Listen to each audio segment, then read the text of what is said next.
चलिए, स्वागत है आप लोगों का मुख्यमंत्री अभ्युदय योजना के इस यूट्यूब चैनल पर।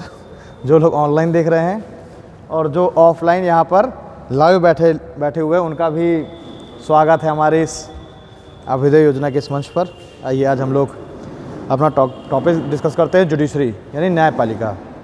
ठीक है, जब हम लोगों ने बात की थी स्टेट की, राज्य की, तो उसके हम लोगों ने 3 पिलर्स की बात की थी, विधायिका, कार्यपालिका और न्यायपालिका। ठीक है, विधायिका की हम लोग बात कर ही चुके थे, न्यायपालिका की भी हमने लगभग बातें कर ली हैं, लेकिन न्यायपालिका का ही एक अंग और है, न्यायपालिका कह रहा हूँ, कार्यपालिका का ही एक अंग और है, कौन? राष्ट्रपति।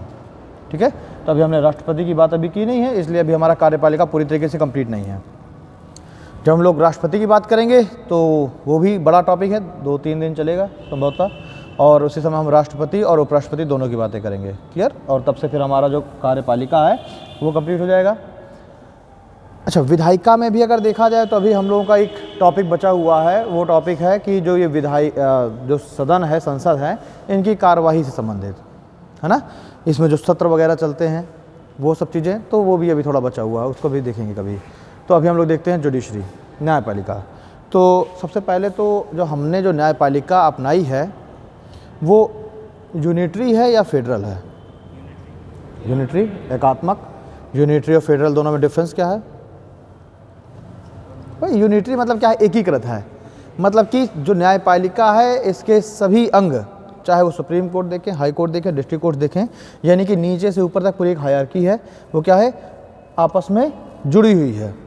ठीक है, सीधा सा मतलब है कि न्यायपालिका अगर यूनिटरी है, एकीकृत है, अगर हमको देखना है तो हम कैसे देखेंगे कि हम क्या करते हैं, डिस्ट्रिक्ट कोर्ट्स के जो भी जजमेंट्स हैं उनको हम हाई कोर्ट में अपील कर सकते हैं, हाई कोर्ट वाले जजमेंट्स की हम अपील कर सकते हैं सुप्रीम कोर्ट में। ठीक है, यानी कि राज्य सूची से संबंधित भी अगर कोई विषय है जिस पर राज्यों की हाई कोर्ट ने डिसीजन दिया हुआ है, उसको भी हम चुनौती दे सकते हैं सुप्रीम कोर्ट में। लेकिन अगर वहीं हम फेडरल कोर्ट्स देखें, जैसे अमेरिका फेडरल कोर्ट को अपनाता है, तो वहाँ हम देखते हैं कि राज्यों की जो राज्य सूची के विषय हैं उन पर जो सर्वोच्च जो न्याय देने का अधिकार है वो किसको है? उस राज्य की ही जो सुप्रीम कोर्ट है उसको। मैंने आपको बताया था कि अमेरिका वगैरह में जहाँ पर ये फेडरल सिस्टम अपनाया गया है, वहाँ पर राज्यों के लिए अलग न्यायपालिका है और जो केंद्र है उसके लिए अलग सर्वोच्च न्यायपालिका है। ठीक है, केंद्र की जो न्यायपालिका है वो राज्यों की न्यायपालिका में हस्तक्षेप नहीं कर सकती। अभी 50 राज्य हैं, 50 के 50 राज्यों के अपनी स्वयं की एक सुप्रीम कोर्ट है, फिर सेंट्रल की एक सुप्रीम कोर्ट है, यानी कि वहाँ पर अगर सुप्रीम कोर्ट हम देखें तो 51 हमें सुप्रीम कोर्ट दिखती हैं। राज्यों की जो सुप्रीम कोर्ट है वो केंद्र की सुप्रीम कोर्ट में हस्तक्षेप नहीं करेगी, केंद्र की सुप्रीम कोर्ट राज्यों की सुप्रीम कोर्ट में हस्तक्षेप नहीं करेगी। यानी राज्य सूची के विषय पर सर्वोच्च अधिकार किसको है जजमेंट करने का? उस राज्य की सुप्रीम कोर्ट को। लेकिन अगर हमारे यहाँ देखें तो ऐसा कुछ नहीं है, राज्य सूची के विषय पर जो सुप्रीम कोर्ट है वो भी जजमेंट दे सकती है, उसको बदल भी सकती है ना। केंद्र के बहुत सारे विषय होते हैं जिस पर राज्यों की हाई कोर्ट सुनवाई करती है, जजमेंट देती है, यानी कि जो फाइनल अपीली न्यायालय है वो हमारे यहाँ कौन है? सेंट्रल की सुप्रीम कोर्ट है, जो कि एक ही है, अकेले है। ठीक है, वही सभी राज्यों की हाई कोर्ट को मॉनिटर करती है, उनके न्याय के लिए जुडिशियल रिव्यू देती है, डिस्ट्रिक्ट कोर्ट्स के लिए वही क्या करती है? जुडिशियल रिव्यू देती है। क्लियर? तो इस तरीके से हम देखते हैं कि भारत में एकीकृत न्यायपालिका अपनाई गई है, एकीकृत न्यायपालिका। ठीक, अब इस एकीकृत न्यायपालिका में अगर हम देखें तो सबसे नीचे होती हैं डिस्ट्रिक्ट कोर्ट्स यानी लोअर कोर्ट्स। लोअर कोर्ट्स के ऊपर कौन सी होती हैं? हाई कोर्ट्स होती हैं। हाई कोर्ट्स के ऊपर कौन सी होती हैं? सुप्रीम कोर्ट्स होती हैं। ठीक है, अब सुप्रीम कोर्ट भी जब जजमेंट दे देती है तो फिर वो एक अलग मैटर आ जाता है कि हम राष्ट्रपति के पास भी अंतिम अपील कर सकते हैं जाकर के। भाई सुप्रीम कोर्ट ने अगर फांसी से संबंधित सज़ा दे दी है, ऐसा कुछ दे दिया है मृत्युदंड संबंधित, तो फिर हम क्या कर सकते हैं? हम राष्ट्रपति के पास हम जा सकते हैं। ठीक है, और राष्ट्रपति भी सुप्रीम कोर्ट के न्याय को क्या कर सकता है? बदल सकता है। भाई सुप्रीम कोर्ट ने अगर मृत्युदंड वगैरह दे रखा है तो राष्ट्रपति क्या करेगा? मृत्युदंड की सज़ा को माफ़ भी कर सकता है ना, उसको कम भी कर सकता है, उसको स्थगित भी कर सकता है। वो हम राष्ट्रपति की जब पावर्स देखेंगे, शक्तियाँ देखेंगे, न्यायिक शक्तियाँ राष्ट्रपति की, उसमें हम लोग बातें करेंगे। क्लियर? तो अब देखिए, इस तरीके से लोअर कोर्ट्स, हाई कोर्ट्स और सुप्रीम कोर्ट हैं। यानी जो लोअर कोर्ट्स होती हैं वो कहाँ होती हैं? डिस्ट्रिक्ट्स में होती हैं, जिला लेवल पर, ये राज्य लेवल पर और ये केंद्र लेवल पर। ठीक है, अब जो कोर्ट्स हैं, कोर्ट्स के जब हम देखेंगे तो कोर्ट्स भी दो तरीके की हैं, न्यायपालिका भी दो तरीके की। एक तो होती है क्रिमिनल कोर्ट्स, एक क्या हो रही हैं क्रिमिनल कोर्ट्स, और एक है सिविल कोर्ट्स। क्रिमिनल और सिविल कोर्ट्स लड़कियों क्या होता है, लड़कियों क्रिमिनल और सिविल कोर्ट्स में क्या अंतर है, क्या है क्रिमिनल कोर्ट्स और क्या है सिविल कोर्ट्स। क्रिमिनल कोर्ट कैसे मामलों की सुनवाई करेगी, अरे फौजदारी मामले, लड़ाई झगड़े संबंधित मामले, मर्डर मामले, ठीक है, कुछ भी इस तरह के जो मामले हैं उनकी सुनवाई कौन करेगी, क्रिमिनल कोर्ट करेगी, ठीक है।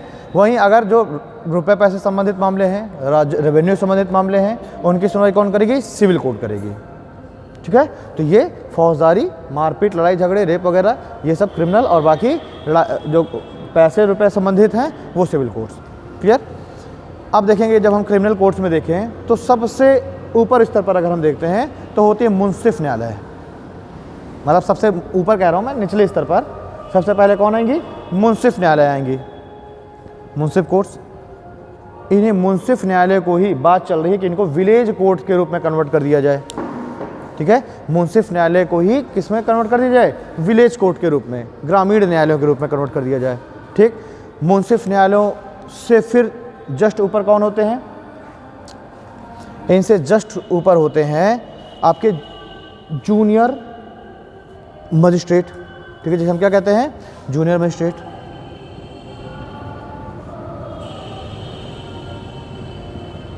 जूनियर मजिस्ट्रेट होते हैं, जूनियर मजिस्ट्रेट का कोर्ट होता है। उसके ऊपर कौन होता है, फिर सीनियर मजिस्ट्रेट का कोर्ट होता है, ठीक है। जूनियर मजिस्ट्रेट का कोर्ट होता है, सीनियर मजिस्ट्रेट होता है, उसके ऊपर होता है chief judicial magistrate, CJM, CJM का कोर्ट होता है, चीफ जुडिशियल मजिस्ट्रेट। ये पहला कोर्ट होता है सीजेएम का, जो क्या करता है, मतलब ये जो सीजेएम है ये 3 से लेकर के ज़्यादा से ज़्यादा 5 वर्ष तक के क्या कर सकता है, सज़ा का आदेश दे सकता है। सीजेएम का जो कोर्ट होता है वो क्या करता है, 3 से लेकर 5 वर्ष तक की सज़ा का प्रावधान करता है। सीजेएम से फिर ऊपर होता है आपका high court, sorry high court नहीं, सेशन कोर्ट, सेशन कोर्ट जिसे हम लोग सत्र न्यायालय बोलते हैं। सेशन कोर्ट मतलब सत्र न्यायालय। और जो सत्र न्यायालय होता है हर एक जिले में होता है सत्र न्यायालय, सेशन कोर्ट, यानी जिले की सबसे बड़ी फौजदारी अदालत कौन सी है, सेशन कोर्ट है। और ये सेशन कोर्ट पहला ऐसा कोर्ट है जो कि मृत्युदंड से संबंधित सजा दे सकता है, मृत्युदंड दे सकता है, ठीक है। यानी कि सेशन कोर्ट से पहले के किसी भी न्यायालय को मृत्युदंड की सजा देने का प्रावधान नहीं है, ठीक। तो सेशन कोर्ट का जो सेशन कोर्ट है वो सबसे पहले क्या करेगा, मृत्युदंड की सजा दे सकता है। अब सेशन कोर्ट के विरुद्ध जो अपील है हम कहाँ करेंगे, हाई कोर्ट में करेंगे, और हाई कोर्ट के विरुद्ध अपील हम कहाँ कर सकते हैं, सुप्रीम कोर्ट में कर सकते हैं, ठीक है। चलिए, तो मुंसिफ न्यायालय, junior magistrate, senior magistrate, CJM, फिर आपके सीजेएम के बाद कौन सा आता है, हाई कोर्ट आता है, और हाई कोर्ट के बाद फिर क्या आता है, सुप्रीम कोर्ट आता है, ठीक। चलिए, अब देखिए ये जो जूनियर मजिस्ट्रेट का कोर्ट है इसी को कभी कभी हम कह देते हैं सेकेंड क्लास मजिस्ट्रेट। कभी कभी आपको अगर कहीं सुनने को मिले सेकेंड क्लास मजिस्ट्रेट का न्यायालय कौन सा है, तो इसी को हम कह देते हैं second class, second class magistrate. Junior magistrate हम क्या कहते हैं, सेकेंड क्लास मजिस्ट्रेट। इसको हम क्या कहते हैं, फर्स्ट क्लास मजिस्ट्रेट, ठीक। सेकेंड क्लास मजिस्ट्रेट और फर्स्ट क्लास मजिस्ट्रेट। ये सेकेंड और फर्स्ट क्लास मजिस्ट्रेट जो वर्ड है वो सिर्फ कहाँ पर यूज किया जाएगा, केवल क्रिमिनल न्यायालय में यूज किया जाएगा। जो सिविल न्यायालय होते हैं उसमें हम सेकेंड क्लास और फर्स्ट क्लास मजिस्ट्रेट यूज नहीं करेंगे, वहाँ पर हम सिर्फ यूज करेंगे जूनियर सिविल जज कोर्ट वर्ड यूज करेंगे, ठीक है। चलिए आइए सिविल कोर्ट्स में हम देखते हैं। सिविल कोर्ट्स में सबसे निचले जो पायदान पर होता है वो होता है जूनियर सिविल जज कोर्ट, ठीक है। इसके जस्ट ऊपर होता है प्रिंसिपल जूनियर सिविल जज कोर्ट, ठीक है। इसके फिर प्रिंसिपल जूनियर के ऊपर होता है सीनियर सिविल जज कोर्ट, ठीक है। फिर इसके ऊपर आपका होता है डिस्ट्रिक्ट कोर्ट, इसको नाम ही देते हैं हम लोग डिस्ट्रिक्ट कोर्ट। जबकि फौजदारी मामलों में डिस्ट्रिक्ट कोर्ट, डिस्ट्रिक्ट में सबसे बड़ी न्यायालय कौन सी होती है? सेशन। लेकिन यहाँ पर बोलते हैं इसको हम जिला न्यायालय ही बोलते हैं। डिस्ट्रिक्ट कोर्ट यानी कि जिला। अगर आप कचहरी में जाएंगे तो देखेंगे एक बिल्डिंग में सत्र न्यायालय लिखा होगा, एक बिल्डिंग में क्या लिखा होगा? जिला न्यायालय लिखा होगा। तो जिला न्यायालय में कौन सी सुनवाई होती है? सिविल संबंधित मामलों की, और सेशन कोर्ट में फौजदारी संबंधित मामलों की, है ना? ठीक है। और बस डिस्ट्रिक्ट कोर्ट्स जो है, इसके डिस्ट्रिक्ट कोर्ट्स के ऊपर हो जाएंगी हाई कोर्ट, और हाई कोर्ट के ऊपर हो जाएंगी सुप्रीम कोर्ट। अनुराधा ये बताओ कि जो सिविल कोर्ट है, क्या सिविल कोर्ट मृत्युदंड की भी सज़ा दे सकता है? सिविल मतलब सिविल मामलों में क्या मृत्युदंड की सज़ा दी जा सकती है? नहीं। तो सिविल मामलों में मृत्युदंड की सज़ा नहीं दी जाती, ठीक है। जबकि फौजदारी मामलों में हम देख रहे हैं कि जो सेशन कोर्ट है वहाँ से मृत्युदंड की सज़ा स्टार्ट हो जाएगी मिलनी। उसके खिलाफ अपील हम हाई कोर्ट में करेंगे, सुप्रीम कोर्ट में, वो अलग मैटर है। हाँ, उसमें जुर्माना लगाया जाता है, सज़ा भी होती है, ठीक है, सज़ा भी हो रही है, लेकिन मृत्युदंड की सज़ा नहीं होगी। आजीवन कारावास हो सकता है, ठीक है, लेकिन मृत्युदंड की नहीं हो सकती। और साथ में जुर्माना तो मान लीजिए लगेगा ही लगेगा। इसमें क्या है, सज़ा के साथ साथ जुर्माना भी लग सकता है, दोनों लग सकते हैं, या सिर्फ सज़ा ही हो जाए। क्लियर? चलिए, तो मुंसिफ न्यायालय जो जूनियर मजिस्ट्रेट का कोर्ट होता है उसको हम कहते हैं सेकंड क्लास मजिस्ट्रेट। फिर senior magistrate first class magistrate court, और फिर आता है सीजीएम, ठीक है। हाँ, सिविल यार, तहसील में काम केवल सिविल का होता है। हाँ, इनमें यही बैठेंगे जूनियर सिविल, और ये मतलब ये तीनों अधिकतम बैठ सकते हैं तहसील लेवल पर, ठीक है।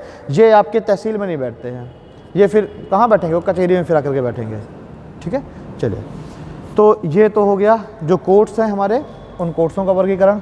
अब हम बात करेंगे सबसे पहले सुप्रीम कोर्ट की। मेन क्या सुप्रीम कोर्ट है, हम सुप्रीम कोर्ट की बात करेंगे, फिर हाई कोर्ट्स करेंगे, बाद में फिर हम लोअर कोर्ट्स की बाद में बात कर लेंगे। आइए, इसको साफ़ कर दूँ मैं, बना लो इसको।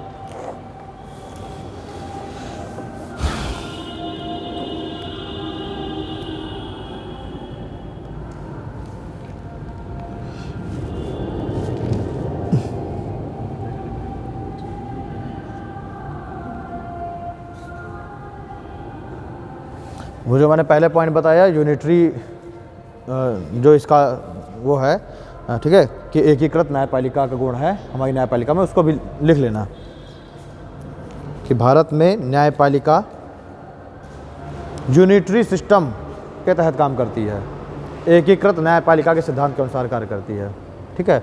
और उसके बाद फिर इसको लिख लेना, क्रिमिनल और सिविल।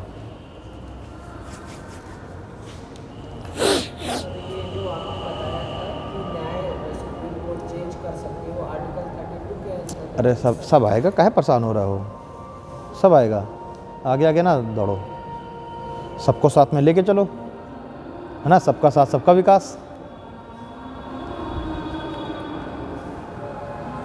आजकल स्लोगन चल रहा है, जीतेगा प्रकाश आएगा विकास। हमें तो सारा 5 साल में विकास है ना दिखा।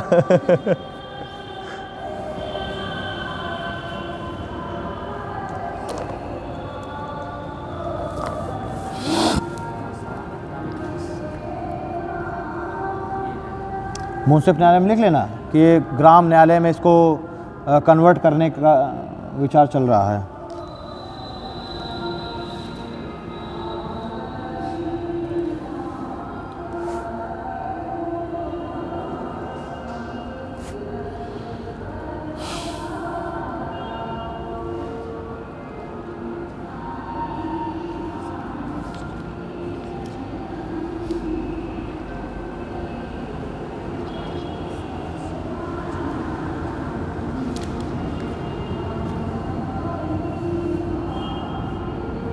ठीक है, चलिए आइए स्टार्ट करते हैं सुप्रीम कोर्ट को।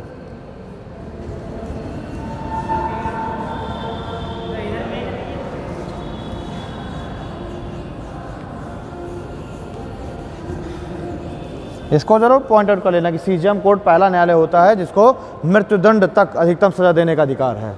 कौन? सेशन कोर्ट को। सीजीएम कितना दे सकता है? 3 से लेकर के अधिकतम 5 साल तक की। ठीक। और उसके बाद जब सेशन आएगा तो वो मृत्युदंड तक अधिकतम दे सकता है। सीजेएम को क्या बोलते हैं? Chief judicial magistrate, CJM, chief judicial magistrate.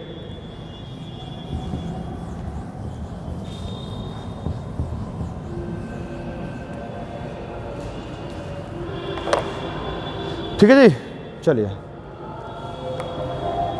अब बात करें हम लोग अपने सर्वोच्च न्यायालय की।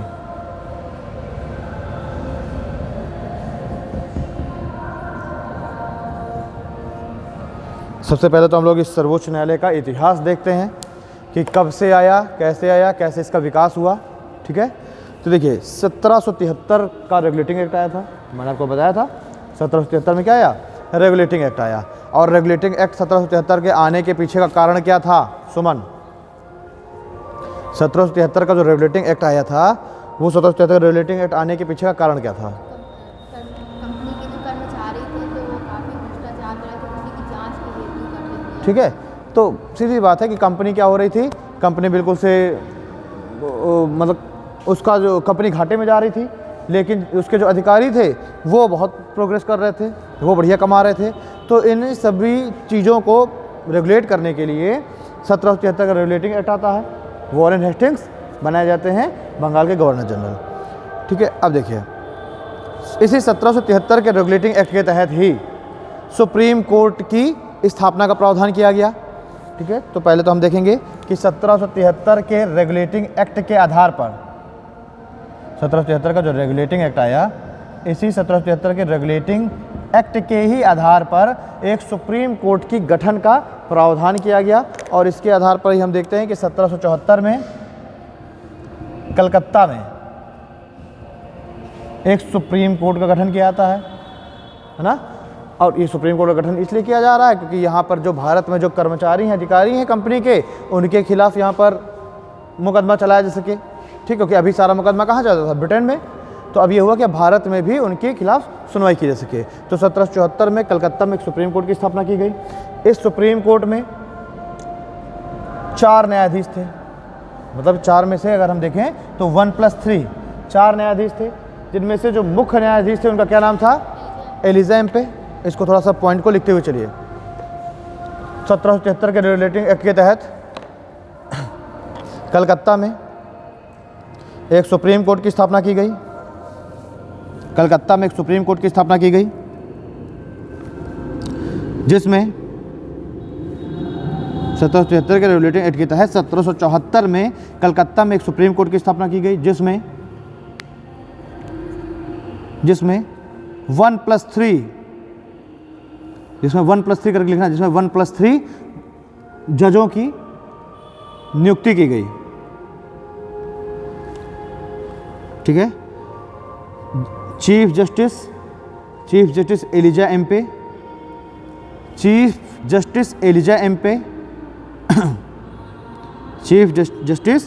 एलिजा एम्पे तथा 3 अन्य न्यायाधीश, चीफ जस्टिस एलिजा एम्पे, ठीक है, ELIJAIMPAY, एलिजा एम्पे तथा 3 अन्य न्यायाधीश स्टीफन सीजर तथा 3 अन्य न्यायाधीश Stephen Caesar, John Hyde, Stephen Caesar, John Hyde JOHNHYD, John Hyde, और रॉबर्ट चैम्बर, और तीसरे रॉबर्ट चैम्बर। हाँ,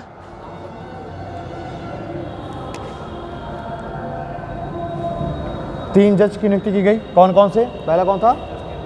सीजर, स्टीफन सीजर हो गए, दूसरा जॉन हेड हो गए, और तीसरे कौन है? Robert chamber. रॉबर्ट चैम्बर, ये 3 अन्य न्यायाधीश हैं, और एलिजा एम्पे चीफ जस्टिस हैं। ठीक है, तो इन 3 न्यायाधीशों की नियुक्ति की गई। कौन से एक्ट के तहत? 1773 के रेगुलेटिंग एक्ट के तहत। अब देखिए, अब ये सुप्रीम कोर्ट की तो एक स्थापना हो गई कलकत्ता में, लेकिन अगर हम देखें कि क्या यही सुप्रीम कोर्ट बाद में हम लोगों ने 28 जनवरी 1750 को इसी सुप्रीम कोर्ट को हमने अपनी ये वाली जो वर्तमान में सुप्रीम कोर्ट है इसी की मान्यता दी? तो नहीं। क्यों? क्योंकि 1935 में क्या आया? भारत शासन अधिनियम आया। 1935 के इस भारत शासन अधिनियम के तहत 1937 में, 1937 में और 1937 के भी अप्रैल 1937 में दिल्ली में एक फेडरल कोर्ट की स्थापना की गई, एक संघीय न्यायालय की स्थापना की गई। यानी हम कहें एक फेडरल कोर्ट की स्थापना की गई। ठीक, तो 1935 के एक्ट के तहत 1937 में, अप्रैल 1937 में दिल्ली में एक फेडरल कोर्ट, एक संघीय न्यायालय की स्थापना की गई। लेकिन उस समय जो संघीय न्यायालय थी, जो फेडरल कोर्ट है, ये सुप्रीम कोर्ट की तरीके काम नहीं कर रही थी। क्यों? क्योंकि इस संघीय न्यायालय के डिसीजन, जो जजमेंट है, उसके विरुद्ध ब्रिटेन के प्रीवी काउंसिल में अपील की जा सकती थी। ब्रिटेन की प्रीवी काउंसिल में अपील की जा सकती थी। तो सर्वोच्च अपीलीय न्यायालय कौन था? प्रीवी काउंसिल। तो फेडरल कोर्ट क्या हमें सुप्रीम कोर्ट के रूप में नहीं दिख रहा, क्योंकि अंतिम अपील इसकी है ही नहीं। इसी जो फेडरल कोर्ट है, इसी फेडरल कोर्ट के पहले जो चीफ जस्टिस या मैं कह दूँ न्यायाधीश जो बनाए गए, वो कौन थे? मॉरिस ग्वेर। इसी फेडरल कोर्ट के ही पहले जो चीफ जस्टिस बनाए गए, वो कौन थे? मॉरिस ग्वेर। क्लियर? इसी फेडरल कोर्ट के, अब उसको बस हो जाए, भूल जाइए, अब उसकी कहानी खत्म है। अब हमारी कहानी यहाँ से स्टार्ट होनी है, क्योंकि यही जो फेडरल कोर्ट है, यही आगे जा कर के जब हमारा संविधान लागू हो गया, उसके बाद इसी फेडरल कोर्ट को ही वर्तमान का जो सुप्रीम कोर्ट है उसमें कन्वर्ट कर दिया गया। ठीक है, क्योंकि हमने बस प्रीवी काउंसिल के पास जो फाइनल अपील की पावर थी उसको समाप्त करके हमने इसी को फाइनल अपील की पावर दे दी। तो ये क्या हो गया? सुप्रीम कोर्ट हो गया।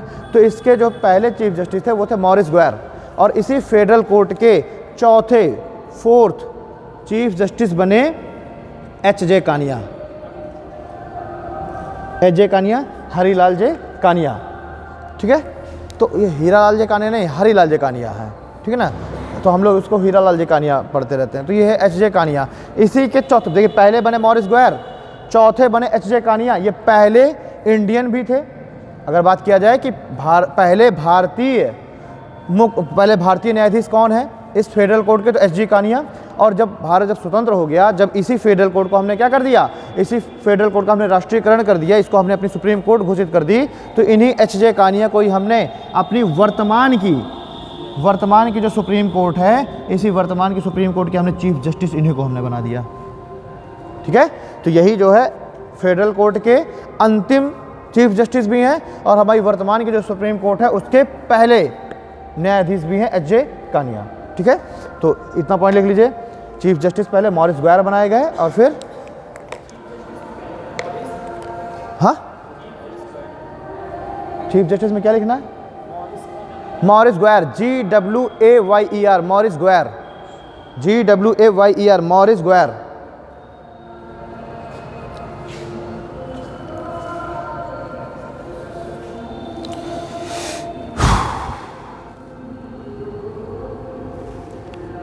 ठीक है, तो इसी जो फेडरल कोर्ट है, इसी फेडरल कोर्ट का हमने क्या कर दिया?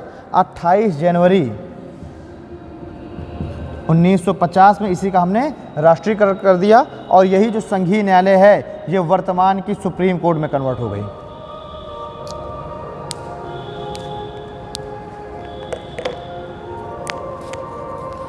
ठीक, तो इसको इस तरीके से आप लिख सकते हैं कि 1935 के अधिनियम के तहत 1937 में दिल्ली में एक फेडरल कोर्ट, एक संघीय न्यायालय की स्थापना की गई,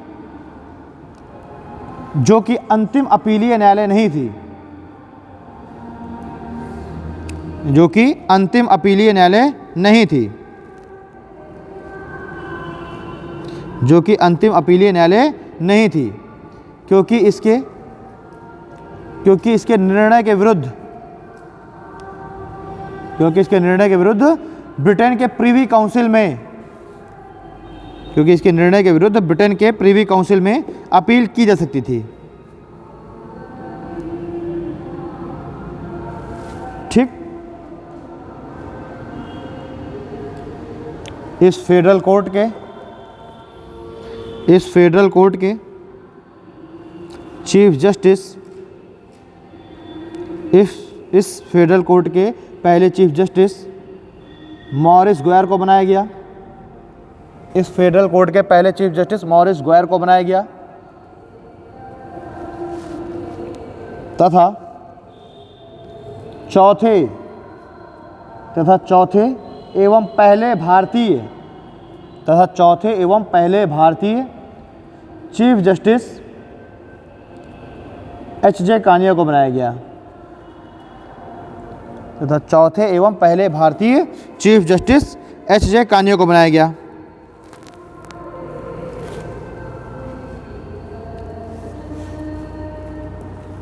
ठीक है। 28 जनवरी 1950 को इस फेडरल कोर्ट का राष्ट्रीयकरण कर दिया गया। 28 जनवरी 1950 को इस फेडरल कोर्ट का राष्ट्रीयकरण कर दिया गया।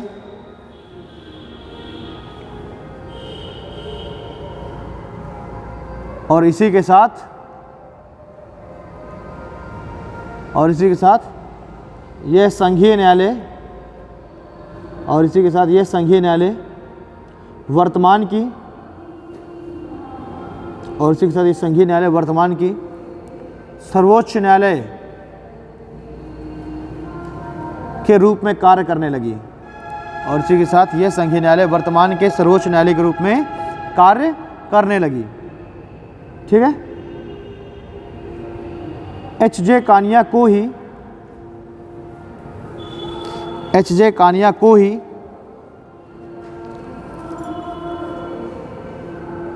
सुप्रीम कोर्ट का पहला मुख्य न्यायाधीश नियुक्त किया गया। एच.जे. कानिया को ही सुप्रीम कोर्ट का पहला मुख्य न्यायाधीश नियुक्त किया गया। ठीक है। ये तो इसका थोड़ा सा इतिहास रहा। अब हम लोग देखते हैं थोड़ा सा अब इसके बारे में वर्तमान में क्या सब चीज़ें हैं। अब आते हैं वर्तमान में।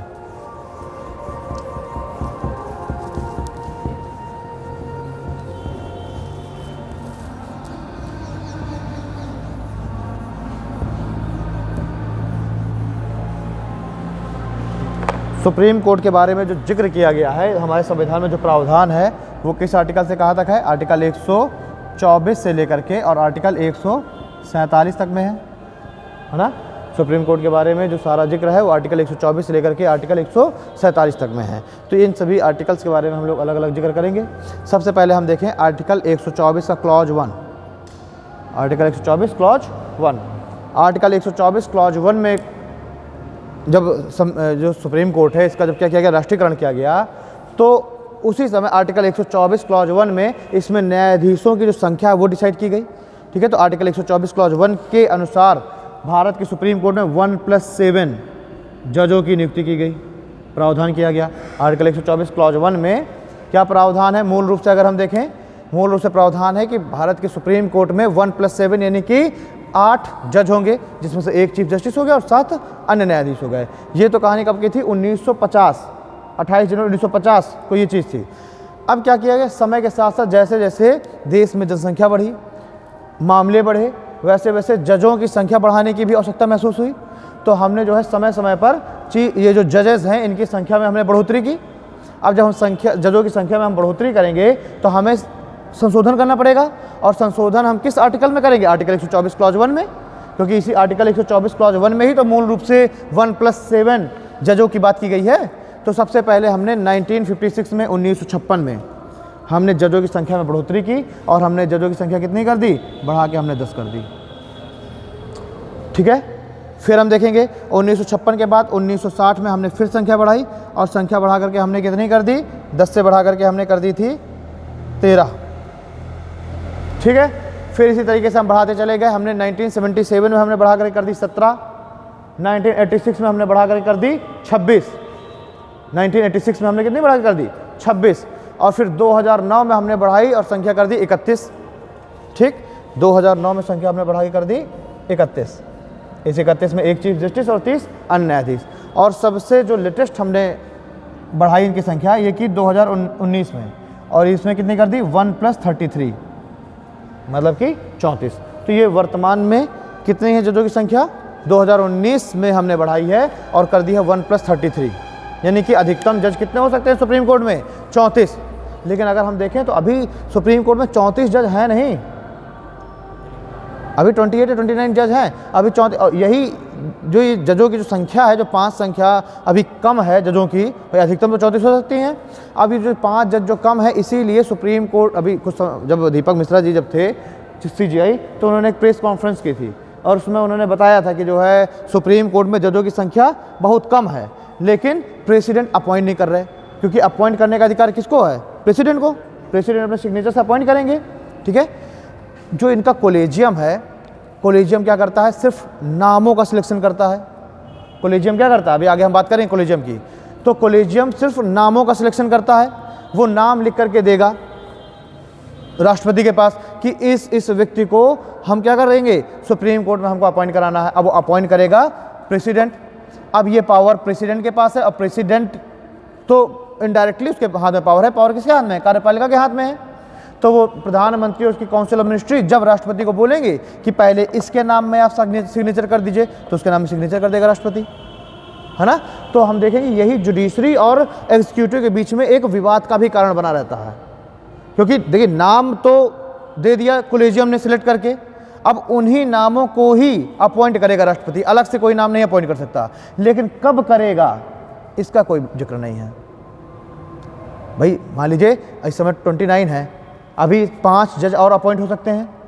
अब 5 जजों का नाम तो राष्ट्रपति की टेबल में रखे हैं कि इन्हीं 5 जजों को ही नियुक्त करना है, लेकिन कब करना है और एक बार में कितने करने हैं, एक करने हैं कि 5 कर देने हैं, और पहले किसको अपॉइंट करना है, ये सारा अधिकार किसके हाथ में है? राष्ट्रपति के, यानी कि काउंसिल ऑफ मिनिस्ट्री के, प्रधानमंत्री के, ठीक है। तो अब वो नाम रखे हुए हैं टेबल पे। अब यहाँ से ये सुप्रीम कोर्ट से संदेशा पहुँचता है या CJI पहुँचते हैं राष्ट्रपति के पास कि सर वो 5 जजों के नाम दिए थे, अभी तक उसमें कुछ विचार नहीं हुआ। तो राष्ट्रपति कहते हैं अगले महीने ना विचार करेंगे। अगले महीने फिर गए, सर वो कर दिए, सर बहुत दिक्कत पड़ रही है। तो उन्हें क्या किया, चलो ठीक है, एक नाम में सिग्नेचर कर दिया। उन्होंने कहा बाकी के 4 अगले महीने आना फिर करेंगे, ठीक। तो इस तरीके से क्या है, अब आप CJI ने नाम तो दे दिए, तो उन्हीं नामों का ही नियुक्ति करेगा, अपॉइंटमेंट करेगा राष्ट्रपति, लेकिन कब करेगा इसका कोई जिक्र नहीं है। यही कार्यपालिका और न्यायपालिका के बीच में विवाद का कारण रहता है, ठीक है। चलिए, तो आर्टिकल 124 क्लॉज 1 ये कहता है, इसको लिख लीजिए। फिर आर्टिकल 124 क्लॉज 2 की बात करते हैं। क्या रह गया है? 1977 में 17, 1977 में 17, 1986 में 26, 1986 में बढ़ा के संख्या कितनी हो गई? 26 हो गई, ठीक। और फिर उसके बाद हम देखते हैं 2009 में 31 और 2019 में 34।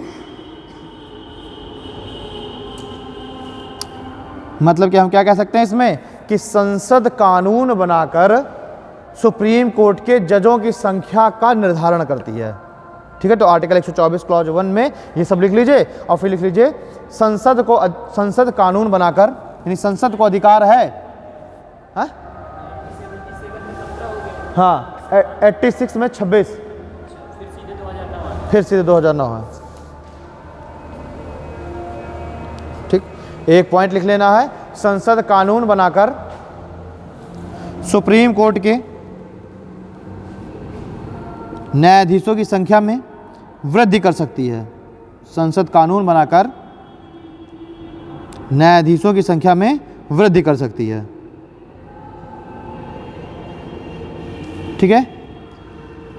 इस समय चीफ जस्टिस कौन है? NV रमन्ना। कौन से नंबर के चीफ जस्टिस हैं? 47 है। और सर इससे पहले NV रमन्ना से पहले कौन थे? बोबड़े थे 47th। NV रमन्ना कौन सा नंबर के हैं? 48। तो लिख लीजिए वर्तमान में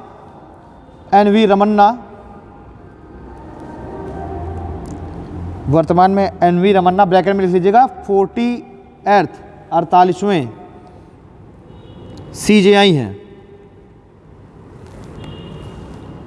वर्तमान में NV रमन्ना 48वें CJI हैं, जो कि 24 अप्रैल 2021 को जो कि 24 अप्रैल 2021 को नियुक्त हुए थे।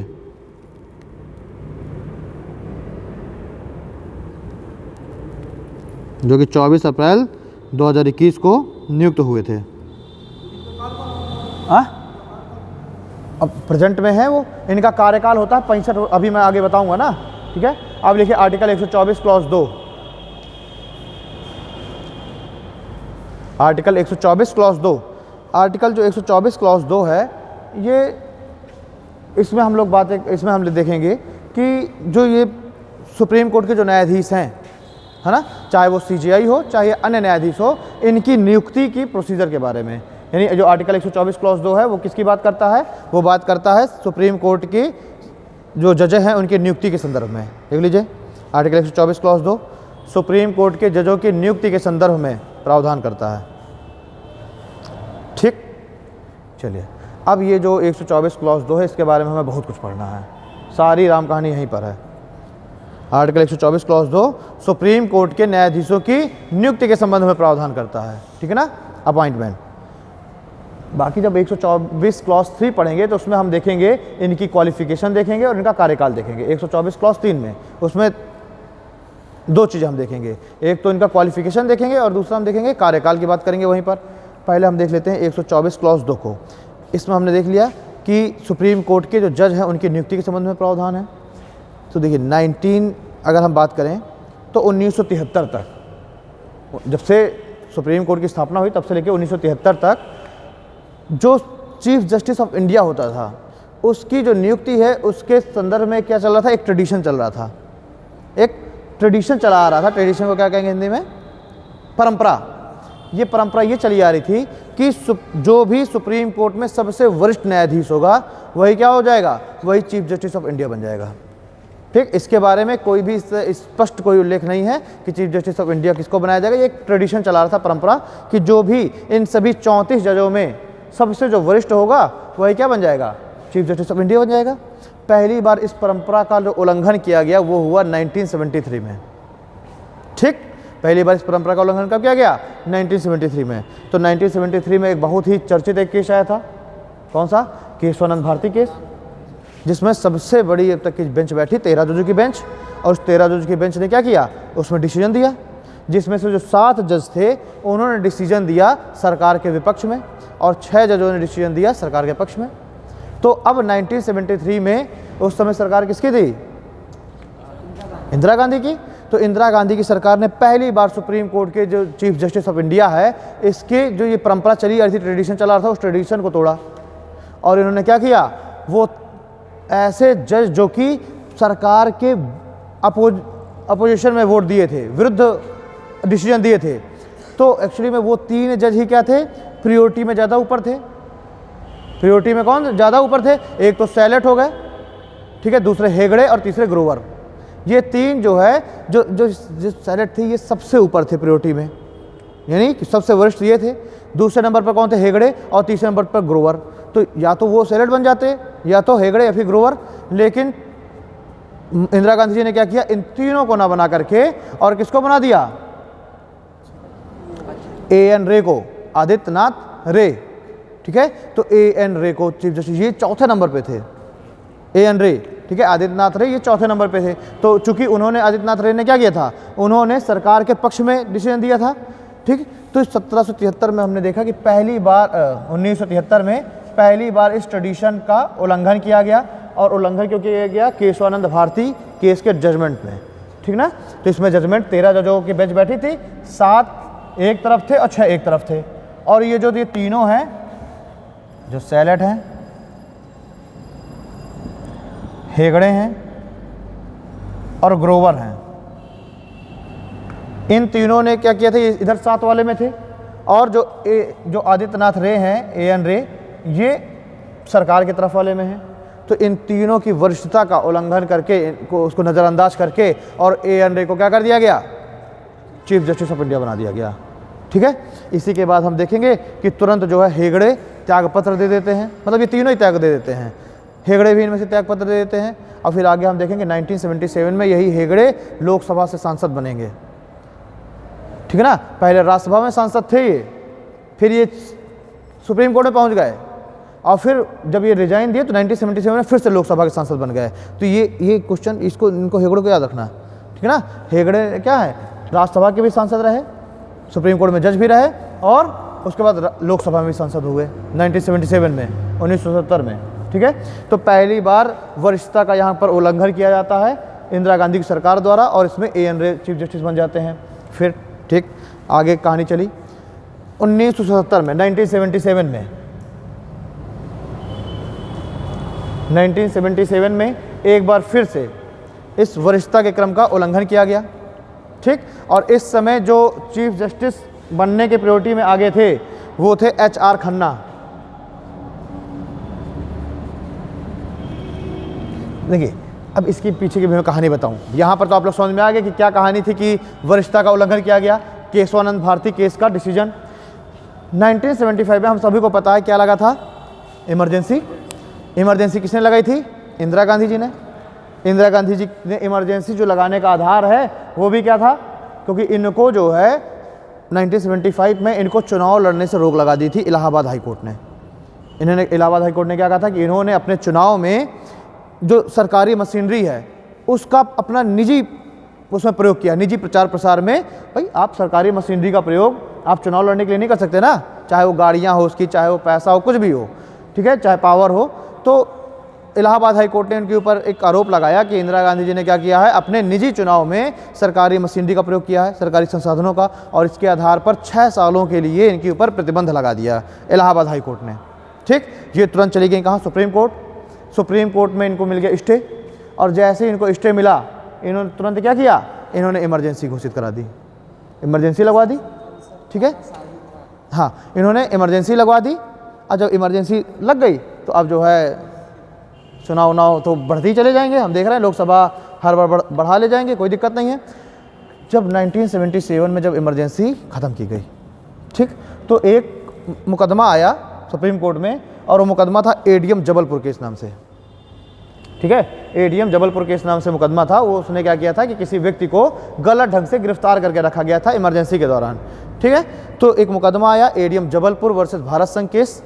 इसमें क्या होता है कि वही एक व्यक्ति की जो गिरफ्तारी की गई असंवैधानिक रूप से, वही मुकदमा था। उस मुकदमे में क्या होता है कि 3 जो जज हैं उन्होंने तो क्या किया कि सरकार का पक्ष लिया, और एक जो जज था उसने सरकार के विरुद्ध डिसीजन दिया। अब जो एक जो जज थे सरकार के विरुद्ध डिसीजन देने वाले, वो कौन थे, H.R. खन्ना, ठीक है। तो H.R. खन्ना को यहाँ पर H.R. खन्ना को भी वरिष्ठता का उल्लंघन करके, और जो उधर उस साइड जो जज थे जो 3 में थे उनमें थे M.U. बेग, ठीक है ना। तो M.U. बेग को क्या बना दिया गया, चीफ जस्टिस ऑफ इंडिया। तो एक बार उल्लंघन हमने देखा 73 में हुआ, फिर एक बार उल्लंघन कहाँ हुआ, 77 में हुआ। वहाँ पर केशवानंद भारती केस, यहाँ पर ADM जबलपुर केस, ठीक। अब ये जब 2 बार उल्लंघन हुआ वरिष्ठता के क्रम का, जो कि एक ट्रेडिशन चला आ रहा था, अब इससे ये बातें निकल कर सामने आने लग गई कि यानी कि सुप्रीम कोर्ट के जजों के अपॉइंटमेंट में अब इससे क्या हो गया कि सरकार ने तो एक तरीके से सुप्रीम कोर्ट के जजों का जो डिसीजन है वही बदलवा लिया ना। अब भाई जो जज वरिष्ठ होगा उसको लग रहा है कि अगले साल मैं बनूंगा चीफ जस्टिस, तो कहे को सरकार के विरुद्ध डिसीजन देगा, वो तो कहेगा इसी से जाए डिसीजन, सरकार के पहले पक्ष में डिसीजन, ताकि अगले बार CJI बन जाए, है ना। तो इस तरीके से हम क्या देख रहे हैं कि जो सरकार है, यानी जो कार्यपालिका है, कार्यपालिका का हम पूरी तरीके से हस्तक्षेप देख रहे हैं न्यायपालिका के कार्यों में तो देख ही रहे हैं, साथ ही साथ जो चीफ जस्टिस ऑफ इंडिया है उसके अपॉइंटमेंट में देख रहे हैं हस्तक्षेप, ठीक। तो ये बात यहाँ से स्पष्ट सामने आ गई कि न्यायपालिका यानी न्यायपालिका के कार्यों में कार्यपालिका हस्तक्षेप कर रही है, जबकि हमारे संविधान में क्या है प्रावधान कि कार्यपालिका न्यायपालिका के कार्यों में हस्तक्षेप नहीं करेगी, ठीक है। तो यहाँ से ये चीज़ें निकल कर सामने आने लग गई। अब हम देखेंगे कि 1982 में फिर से एक केस आता है 1982 में, और उस केस को हम कहते हैं फर्स्ट जजेस केस या जजेस ट्रांसफ़र केस, ठीक। वो जो जजेस ट्रांसफ़र केस आया, वो जो केस था वो भी संबंधित था यही न्यायाधीशों की नियुक्ति वगैरह के मामले में। उस केस मतलब वो जो केस आया था वो ये आया था कि जो राष्ट्रपति हैं, क्या राष्ट्रपति चीफ जस्टिस ऑफ इंडिया से सलाह लेने के लिए बाध्य हैं कि नहीं सुप्रीम कोर्ट के जजों की नियुक्ति अपॉइंटमेंट यानी कि जो सुप्रीम कोर्ट के जज हैं उसकी जो अपॉइंटमेंट कर रहा है राष्ट्रपति, उस अपॉइंटमेंट में वो चीफ जस्टिस ऑफ इंडिया से सलाह लेने के लिए बाध्य है कि नहीं? बात नहीं है, ले सकते हैं। सुनो तो उसमें क्या कह दिया गया कि नहीं, बिल्कुल बाध्य नहीं है। ठीक है, वो मतलब मांगने के लिए भी सलाह बाध्य नहीं है। वो मांगना और बाध्य होना दोनों एक अलग बातें हो गई। तो इसमें कह दिया ना तो प्रेसिडेंट बाध्य है और ना ही सलाह मांगने के लिए भी बाध्य है। वो चाहे तो बिल्कुल पूछे ही ना चीफ जस्टिस ऑफ इंडिया को, सीधे अपॉइंटमेंट कर दे। तो इसमें क्या है, 1982 का जो फर्स्ट जजेस केस है, इसी को जजेस ट्रांसफर केस भी कहा जाता है। इसमें क्या हो गया, इसमें सुप्रीम कोर्ट ने क्या जजमेंट दिया कि नहीं, प्रेसिडेंट बिल्कुल भी बाध्य नहीं है सलाह वगैरह कुछ भी मांगने के लिए। ठीक है, ये हो गया फर्स्ट जजेस केस। ये इसी को हमने क्या कहा, जजेस ट्रांसफर केस। उसके बाद तुरंत 1993 में, भाई ये तो हो गया 82 की बात है। 82 में ही हम देखेंगे PN भगवती को देखेंगे, और PN भगवती ने यहाँ पर क्या किया, 1982 में PIL की शुरुआत की, पब्लिक इंटरेस्ट लिटिगेशन। क्या होता है PIL? तुमको तुम्हारे ससुराल वाले बांध के घर में डाल लें और तुम्हारी क्या करें, दम से खातिरदारी की जाए। जी 1982 से पहले समझो कि तुम 1982 से पहले हो, ठीक, घर में बंद करके रख लिया जाए। बिल्कुल, ये तुम्हारे पास अधिकार है, संविधान ये अधिकार देता है कि कोई भी तुम्हें इस तरीके से निरुद्ध करके रोक के नहीं रह सकता। ठीक है, आपका क्या है, ये फंडामेंटल राइट है, और आप अपने उस फंडामेंटल राइट की रक्षा के लिए आप सुप्रीम कोर्ट में जा सकती हैं आर्टिकल 32 के तहत। लेकिन जब छूटोगी वहां से तब तो जाओगी, तो तुम अपने आर्टिकल 32 का प्रयोग करने के लिए खुद तुमको निकल के जाना पड़ेगा, और तुम निकल के कैसे जा पाओगी, जा ही ना पाओगी, है ना। तो 1982 में PN भगवती, इन्होंने क्या किया, PIL की शुरुआत की, इसलिए इन्हें PIL का जनक कहा जाता है। PIL का मतलब होता है कि अब सुमन तुम्हारी सहेली है, बेस्ट फ्रेंड। इसको सुमन को पता चल गया कि तुम्हारे ससुराल वाले तुमको ज़बरदस्ती रोक के रखे हैं, तो सुमन तुम्हारे बल्दी सुमन चली जाएगी सुप्रीम कोर्ट, आर्टिकल 32 का तुम्हारे बल्दी प्रयोग करवाने आर्टिकल 32 के तहत सुमन चली जाएगी सुप्रीम कोर्ट। और वहाँ पर वो क्या करेगी, याचिका देगी कि फलाने मेरी फ्रेंड है अनुराधा, उसको उसके ससुराल ने ऐसे रोक करके रखा हुआ है, यानी उसके फंडामेंटल राइट का क्या हो रहा है, उल्लंघन हो रहा है। ठीक है, तो यही क्या है, PIL है। सुमन भी नहीं जा पा रही, इसको भी डर लग रहा है कि जो है कोई देख ना ले तो मेरे लिए समस्या हो जाए, मेरे ससुराल वाले कहते कि तुम बड़ी नेता बन रही हो, गुलाबी गैंग की मेंबर है, तो ये क्या कर सकती है, ये कागज में भी लिख के सुप्रीम एक लेटर के तहत भी क्या कर सकती है, सुप्रीम कोर्ट के पास भेज सकती है। ठीक, वो भी नहीं हो पा रहा। इसका कोई मित्र है, जर्नलिस्ट है, इसने उसको बताया, जर्नलिस्ट ने क्या किया, अपने अखबार में निकाला कि ऐसे ऐसे है अनुराधा, इसके साथ ये सब चीज़ें हो रही हैं। तो सुप्रीम कोर्ट क्या करे, न्यूज में पढ़ के और स्वसंज्ञान से भी उसको क्या कर सकती है, उस केस को ले सकती है। ये सब क्या, ये है PIL। जब एक व्यक्ति के लिए कोई दूसरा सुप्रीम कोर्ट जाता है या फिर ये सारे जो कानूनी कार्रवाई संचालित करवाता है, तो ये क्या है, ये है PIL, पब्लिक इंटरेस्ट लिटिगेशन। ठीक है, तो अगर आपके आसपास कुछ भी ऐसा चीज़ें हो रही हैं तो आप उस व्यक्ति के फेवर में आप भी इस PIL का प्रयोग कर सकते हैं उस व्यक्ति के लिए। ठीक है ना, तो ये होता 1982 से पहले क्या था, PIL नहीं था, तो उस पीड़ित व्यक्ति को ही जाना पड़ेगा। अब 1982 के बाद क्या हुआ, कोई भी व्यक्ति उसके बल्दी पर जा सकता है। तो ये क्या है, ये है PIL, और इसके जनक कौन है, PN भगवती। ठीक है, चलिए। हाँ, अब उसकी सहमति कैसे लेने जाओगी? हाँ, आप अपनी तरफ से दे सकते हैं कि इस तरीके से उसके साथ चीज़ें हो रही हैं और सुप्रीम कोर्ट उसको संज्ञान में लेकर के मुकदमा स्टार्ट करे। ठीक है, और उसको क्या है, प्रत्यक्ष यानी प्रत्यक्षीकरण का आदेश दे, हैबेस कॉर्पस का आदेश दे, यानी कि सुप्रीम कोर्ट अपने सामने इसके ससुराल वालों के लिए क्या जारी करेगी, एक समन जारी करेगी और नोटिस जारी करेगी, कहेगी कि इस फलाने को हमारे सामने सशरीर उपस्थित करो। इस हैबेस कॉर्पस का मतलब ये नहीं है कि कोई व्यक्ति अपराधी है तो सुनवाई करने के लिए ही सुप्रीम कोर्ट इसलिए भी हैबेस कॉर्पस रिट जारी करेगी कि ये व्यक्ति सही है कि नहीं सही, ठीक है कि नहीं। अब ये इसको क्या किया जाएगा, सुप्रीम कोर्ट अपने सामने बुलाएगी, फिर इससे पूछेगी कि क्या ये जो PIL जो दायर की गई है ये सही है कि नहीं, आप वहाँ निरुद्ध थी तो आपकी सहमति से थी कि नहीं, मतलब क्या करना, वहाँ से निकाल करके अपने सामने बुलाएगी सुप्रीम कोर्ट पूछताछ करने के लिए इससे। तो वहाँ पर क्या है कि आप भी 32 का प्रयोग करेंगे और 32 का प्रयोग करके आप हैबियस कॉर्पस रिट आप जारी करवा लेंगे। ठीक है, चलिए ओके, समझ में आ गया PIL। हाँ, तो जो है सहेलियों को बता के रखा करोगे कि अगर जो है व्हाट्सएप में 2 दिन से ज़्यादा मैसेज ना आए तो PIL तैयार करवा देना। सर कंप्लेन करने जा, बाद में कहते हमने नहीं किया तो क्या? हाँ, तो वो तो फिर वो अलग मैटर है ना, कि जो है वो सामने वाला कह दे कि नहीं, तो फिर क्या है, उसको थोड़ा सजा हो जाएगी तुमने जो है क्यों किया। ये तो हैबियस कॉर्पस रिट जारी करा दी, खत्म। ठीक है, तो ये हो गया आपका 1982 का फर्स्ट जजेस केस, जिसे जजेस ट्रांसफ़र केस भी कहते हैं। और इसी जजेस ट्रांसफ़र केस मतलब 1982 में ही क्या आ रहा है, PIL की शुरुआत हो रही है जस्टिस PN भगवती के द्वारा। फिर हम देखेंगे 1993 में फिर से एक केस आता है। वो केस है सुप्रीम कोर्ट एडवोकेट्स। मतलब सुप्रीम कोर्ट में क्या है, इसका मैं नाम भूल गया, देखो मतलब सुप्रीम कोर्ट में क्या होता है ना कि जो एडवोकेट्स हैं वो 3 स्तर पर होते हैं। ठीक है, तो मतलब सुप्रीम कोर्ट के ही कौन सा चैम्बर है यार, कुछ याद आ रहा है क्या? देखो कुछ मतलब सुप्रीम कोर्ट के जो एडवोकेट्स होते हैं, कुछ उनको एडवोकेट चैम्बर ऐसे करके है कुछ। ठीक है, तो उन एडवोकेट्स के द्वारा सुप्रीम कोर्ट में क्या किया गया, एक केस लेकर के आया गया। ठीक, और वो जो केस लेकर के आया गया सुप्रीम कोर्ट में, उसी को कहा गया सेकेंड जजेस केस 1993 का, 1993 का। हाँ, कोर्ट ऑन रिकॉर्ड्स। ठीक है, नहीं कोर्ट ऑन रिकॉर्ड नहीं है, अरे मैं अभी देखो पढ़ाते पढ़ाते दिमाग में आ जाएगा, फिर बताऊंगा। ठीक है, तो सुप्रीम कोर्ट के जो एडवोकेट्स हैं उनके द्वारा एक केस लेकर के आया गया सुप्रीम कोर्ट में 1993 में। और वो जो केस है, उस केस में फिर से इस बात की सुनवाई की गई कि क्या प्रेसिडेंट CJI से सलाह मांगने के लिए बाध्य है कि नहीं। और इस 1993 में क्या कह दिया गया कि जो प्रेसिडेंट है वो सुप्रीम कोर्ट के मुख्य न्यायाधीश से सलाह मांगेगा, सलाह मांगने के लिए बाध्य है। ठीक है, और सलाह लेकर के ही फिर क्या करेगा, अपॉइंटमेंट करेगा। सलाह मांगने के लिए, वो मान रहा है कि नहीं मान रहा वो अलग बात है, लेकिन क्या करना पड़ेगा, एक बार CJI से पूछना पड़ेगा कि इस व्यक्ति को मैं अपॉइंट कर रहा हूँ, तो आप सहमत है कि नहीं सहमत।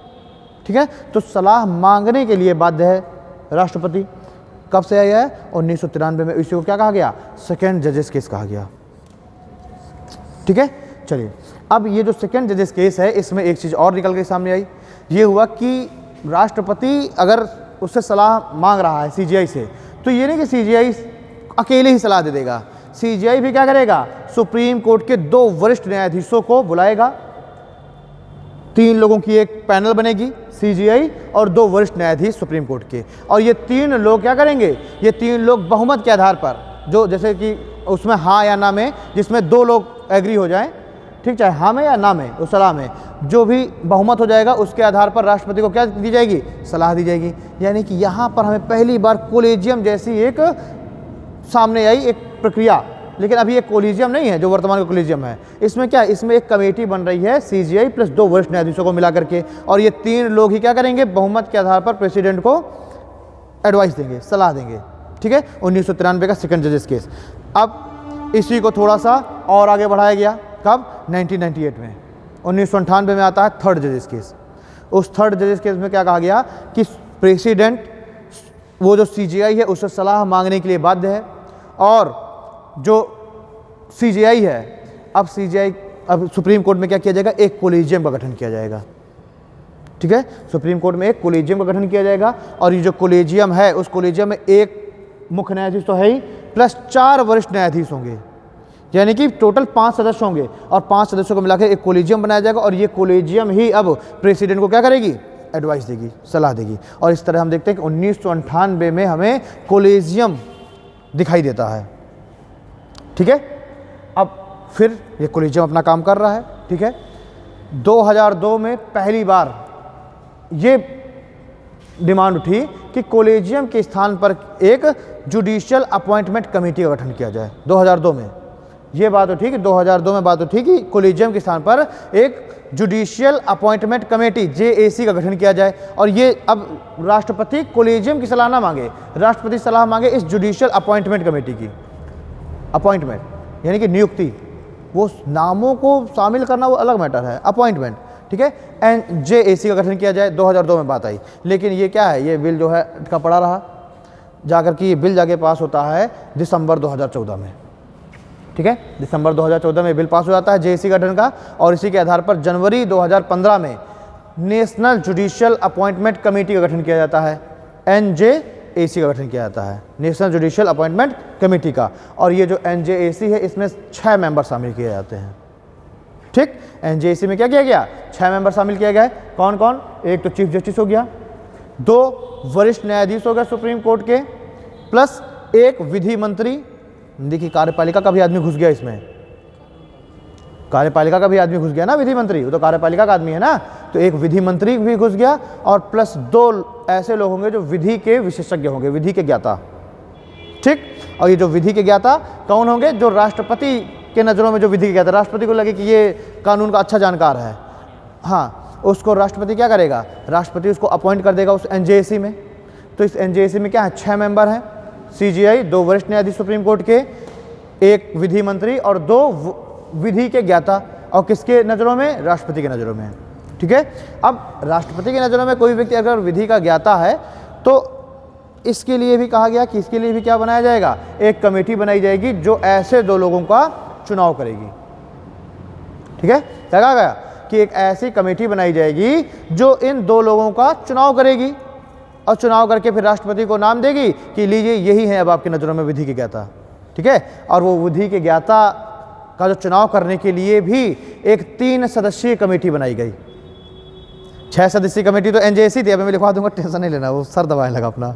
ठीक है, 6 सदस्यीय कमेटी तो एनजेएसी है, जो कि क्या करेगी, जो कि अपॉइंटमेंट कराने संबंधित सुझाव देगी राष्ट्रपति को। लेकिन अब ये जो इन 6 सदस्यों में से जो विधि के ज्ञाता हैं, उन विधि के ज्ञाताओं को भी अपॉइंट करने के लिए, चुनने के लिए एक 3 सदस्यीय कमेटी बनाई जाएगी। उस 3 सदस्यीय कमेटी में प्रधानमंत्री होगा, विपक्ष का नेता होगा जो प्रधानमंत्री के समतुल्य होता है, विपक्ष का नेता, और प्लस 1 होगा चीफ जस्टिस ऑफ इंडिया।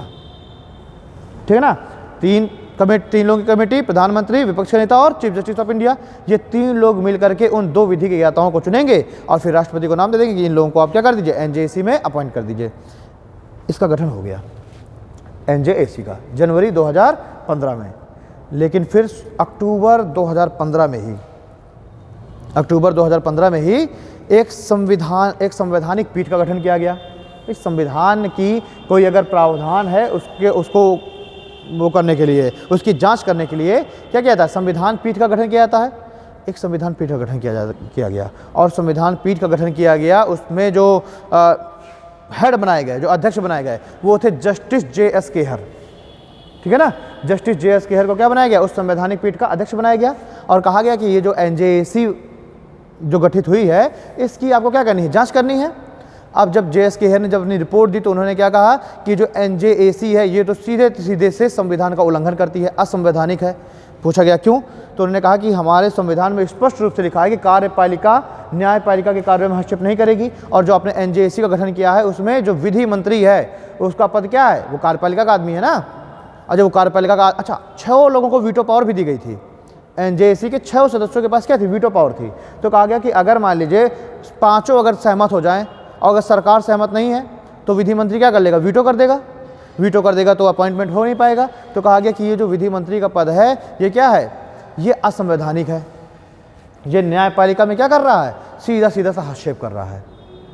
ठीक है, और इसी के आधार पर जे.एस. खेहर के अध्यक्षता वाली संवैधानिक पीठ ने अक्टूबर 2015 में क्या कर दिया, इस पूरे के पूरे इस एनजेएसी को ही असंवैधानिक घोषित कर दिया गया। और जो ये एनजेएसी का जो गठन हुआ था, ये हुआ था जो जनवरी 2015 में जो हुआ ना एनजेएसी गठन, ये हुआ था 99th कॉन्स्टिट्यूशनल अमेंडमेंट के द्वारा। जो ये बिल पास हुआ दिसंबर 2014 में पास हो गया बिल, और जनवरी 2015 में दिसंबर 2014 में बिल पास हुआ, जनवरी 2015 में एनजेएसी का गठन हुआ। तो एनजेएसी का गठन करने के लिए क्या किया गया था, 99th कॉन्स्टिट्यूशनल अमेंडमेंट किया गया था। और इसी 99th कॉन्स्टिट्यूशनल अमेंडमेंट की ही जांच कौन कर रहा था, जे.एस. खेहर की अध्यक्षता वाली संवैधानिक पीठ। और इसने क्या कर दिया, इसने इस पूरे के पूरे 99th कॉन्स्टिट्यूशनल अमेंडमेंट को ही असंवैधानिक घोषित कर दिया, और इसको क्या कर दिया, अंडू कर दिया। ठीक, रद्द कर दिया। आज जब ये 99th कॉन्स्टिट्यूशनल अमेंडमेंट ही रद्द हो गया तो सीधी सी बात है कि एनजेएसी भी रद्द हो गया। और एनजेएसी के रद्द होते ही अक्टूबर 2015 के बाद से वापस से कॉलेजियम सिस्टम फिर से अस्तित्व में आ गया। और कोलेजियम सिस्टम अब क्या कर रहा है, अब यही जो है अपॉइंटमेंट में सलाह दे रहा है राष्ट्रपति को। बात समझ में आई? तो ये क्या था, ये था थर्ड जजेस केस, ठीक है ना। और यही जो ये असंवैधानिक घोषित करने से संबंधित सारा जो मुकदमा चला सुप्रीम कोर्ट में, इसी को कहा जाता है फोर्थ जजेस केस। तो ये आपसे ये जजेस केस पूछ सीधे आपको ऑप्शन में दे देगा, सेकंड जजेस केस कब आया, थर्ड जजेस केस, फोर्थ जजेस केस, ठीक है ना। या फिर उसने दे दिया कि कोई ये सब चीज़ें दे दी कि कोलिजियम का गठन कब हुआ, 5 सदस्य कौन से जजेस केस में, तो ये सारी चीज़ें आपको याद रखनी है। फर्स्ट जजेस केस उसी को जजेस ट्रांसफर केस कहते हैं, सेकंड जजेस केस 1993 में आया, थर्ड जजेस केस 98 में आया, और फोर्थ जजेस केस 2015 वाला, जिसमें 99 कॉन्स्टिट्यूशन अमेंडमेंट को क्या कर दिया गया, असंवैधानिक घोषित करके और रद्द कर दिया गया, ठीक है। तो यहाँ तक तो कहानी रही। ये जो जजों की नियुक्ति से संबंधित जो विवाद था भाई, आर्टिकल 124 क्लॉज 2 में हमने क्या पढ़ा, जजों की नियुक्ति अपॉइंटमेंट, ठीक ना। और इसमें अपॉइंटमेंट में हम लोगों ने क्या पढ़ लिया कि जजों की नियुक्ति संबंधी जो सारा का सारा विवाद था, ठीक है। चलिए लिखो इस सारी कहानी को। 124 क्लॉज 1 हो ही गया था, 124 क्लॉज 2 में आप लोगों ने लिख लिया कि जजों, सुप्रीम कोर्ट के जजों की नियुक्ति संबंधित प्रावधान है, इसमें हेडिंग डालिए जजों की नियुक्ति से संबंधित विवाद, जजों की नियुक्ति से संबंधित विवाद।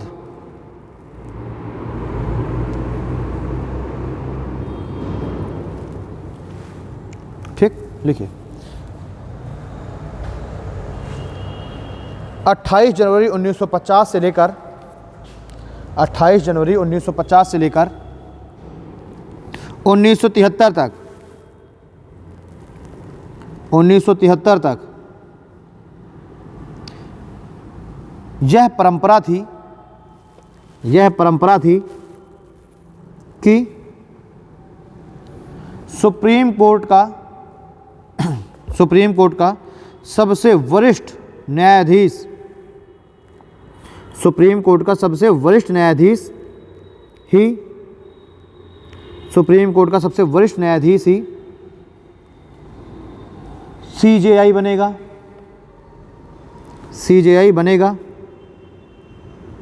परंतु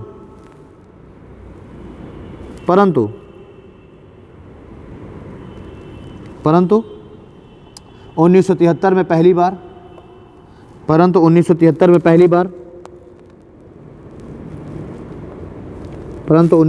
में पहली बार इस परंपरा का उल्लंघन किया गया।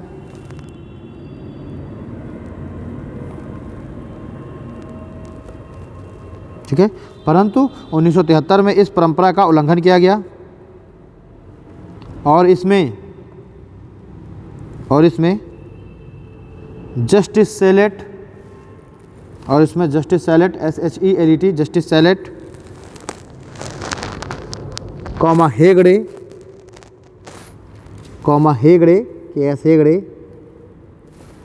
इसमें जस्टिस सेलेट हेगड़े और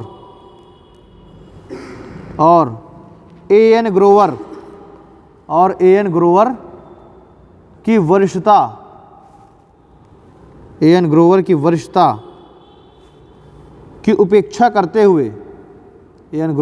वरिष्ठता की उपेक्षा करते हुए जस्टिस A.N.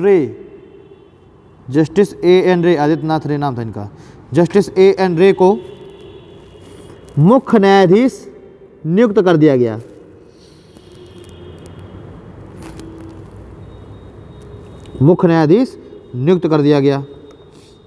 ब्रैकेट में लिख लो, केशवानंद भारती केस में सरकार के विरोध में मतदान करने के कारण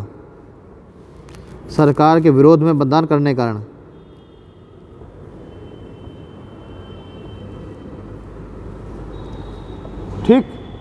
अब ब्रैकेट में लिख लो, याद रहेगा आपको कि ये जो केशवानंद भारती केस है, इस समय सीजेआई कौन थे, SM सीकरी, ठीक है ना। तो लिख लीजिए केशवानंद भारती केस में सरकार के विरुद्ध मतदान करने के कारण, ठीक। और ब्रैकेट में लिख लीजिए इस समय SM Sikri SM Sikri, SM Sikri, पूरा नाम SM सीकरी रटा मुझे, ठीक है। SM सीकरी CJI थे, SM सीकरी CJI थे, ठीक है। और ये चीज़ अगर आपको ना पता हो तो लिख लेना कि अभी तक की सबसे बड़ी बेंच बैठी थी 13 जजों की बेंच केशवानंद भारती केस में। जिसको ना पता हो लिख लेना अपने शब्दों में, केशवानंद भारती केस में अभी तक की सबसे बड़ी 13 जजों की बेंच ने सुनवाई की थी। केशवानंद भारती केस में अभी तक की सबसे बड़ी बेंच, अभी तक की सबसे बड़ी 13 जजों की बेंच ने सुनवाई की थी।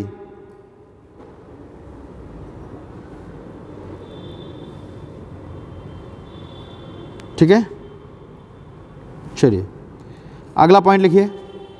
हाँ, कितने भी थे, बैठे 13 बैठे, बस 13 याद रखो, ठीक है। अब 13 से तो मतलब सारे साथ सोचो कितनी बड़ी बात है कि सब बैठ गए, ठीक है ना। तो अभी तक 13 जजों की बेंच उसी केस में बैठी है। दूसरा पॉइंट लिखिए, इस वरिष्ठता की दूसरी बार उपेक्षा, इस वरिष्ठता की दूसरी बार उपेक्षा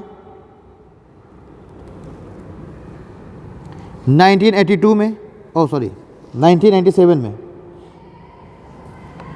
इस वरिष्ठता की दूसरी बार उपेक्षा 1977 में की गई, 1977 में की गई, 77, ठीक है, 1977 में की गई, 1977 में की गई, जब HR खन्ना, जब HR खन्ना की जगह, जब HR खन्ना की जगह MU बेग को, जब HR खन्ना की जगह MU बेग को, जब HR खन्ना की जगह MU बेग को CJI बना दिया गया, HR खन्ना की जगह MU बेग को CJI बना दिया गया। लिखिए, इन दोनों ही नियुक्तियों ने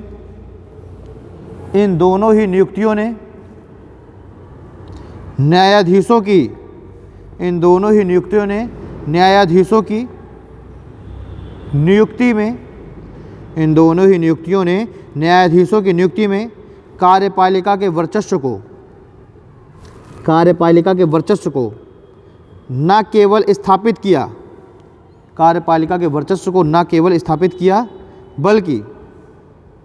बल्कि इसका दुरुपयोग भी संभव है, बल्कि उसका दुरुपयोग भी संभव है, यह भी सिद्ध किया,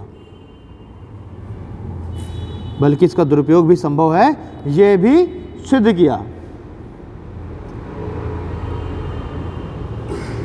ठीक, अब ब्रैकेट में लिख लो 1975 के एडीएम जबलपुर केस, ब्रैकेट में लिख लीजिए ADM Jabalpur case, ADM Jabalpur case, हाँ 1975 के एडीएम जबलपुर केस में विरुद्ध मतदान करने के कारण,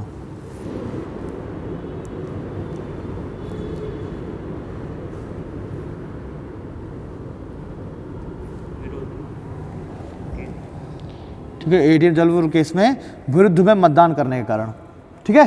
तो जो ये थे HR खन्ना थे, इन्होंने क्या किया था, विरुद्ध में मतदान किया था सरकार के, और जो MU बेग थे उन्होंने सरकार के पक्ष में मतदान किया, ठीक। तो ये हो गया, दूसरी बार इसकी उपेक्षा हो गई, ठीक है, एडीएम जबलपुर केस में। अब लिखिए अगला पॉइंट, थर्ड पॉइंट लिखिए 1982 में,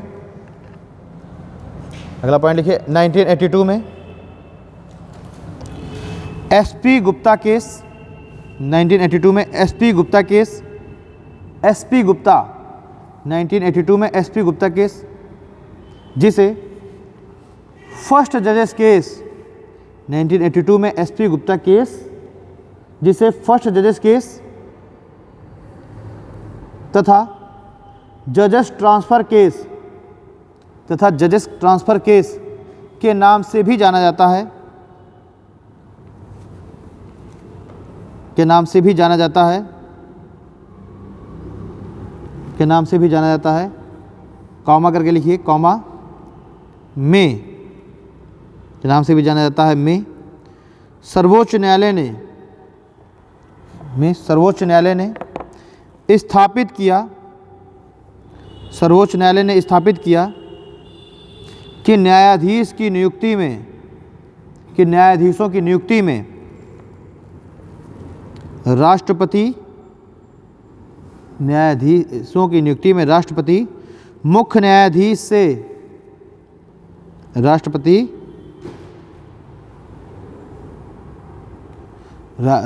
मुख्य न्यायाधीश से सलाह मांगने के लिए बाध्य नहीं है।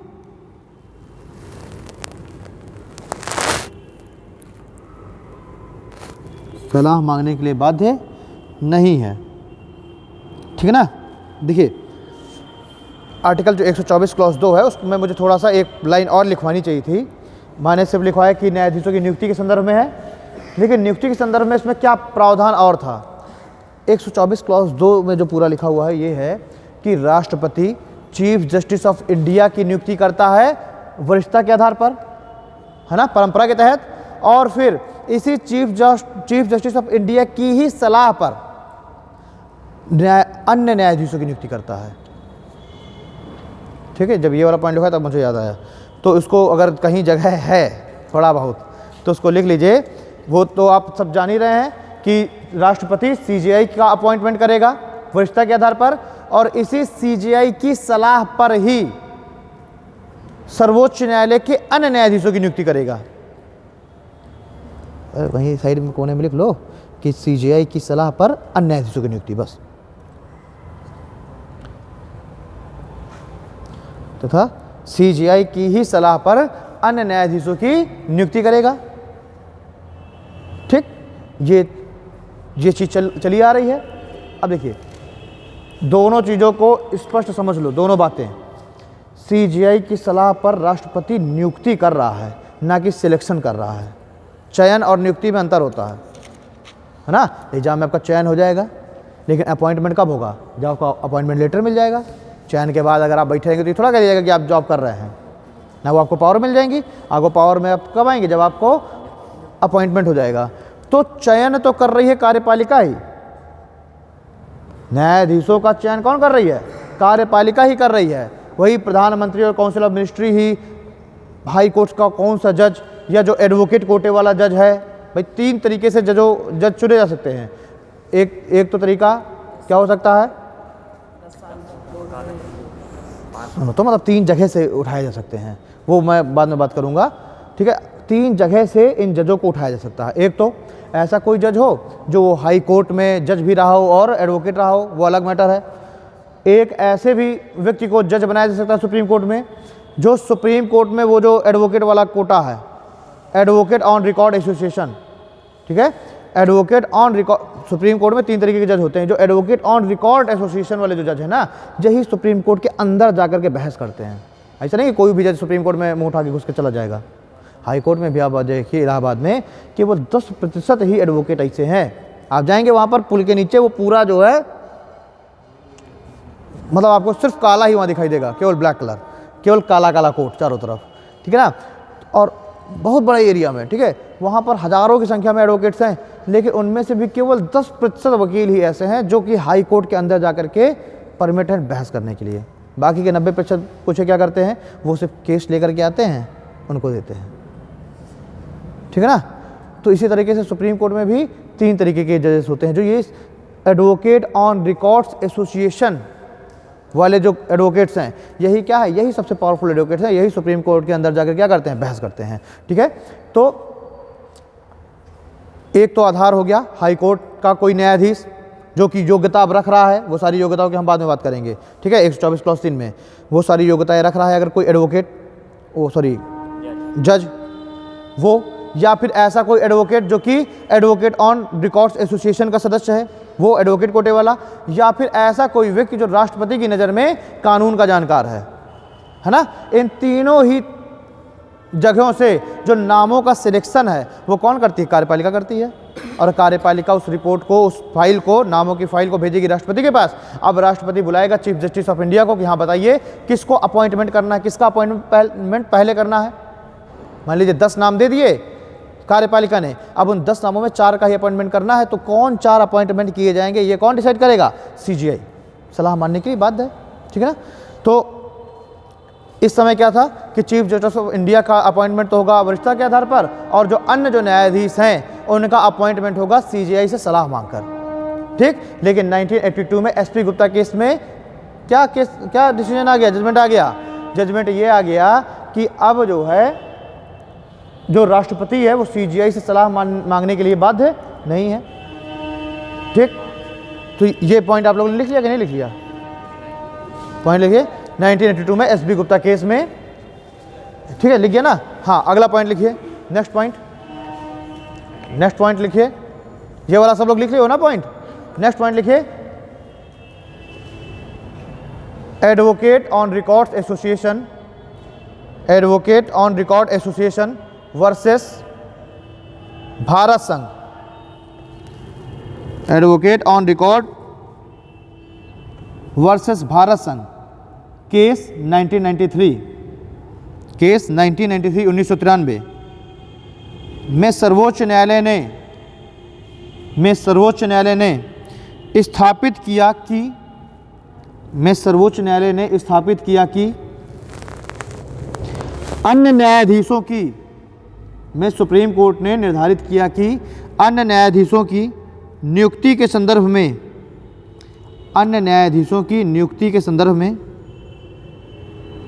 में राष्ट्रपति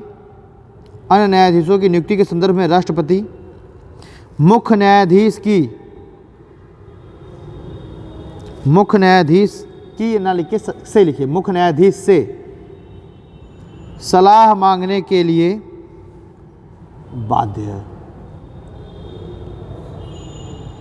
ठीक है, सलाह मांगने के लिए बाध्य है।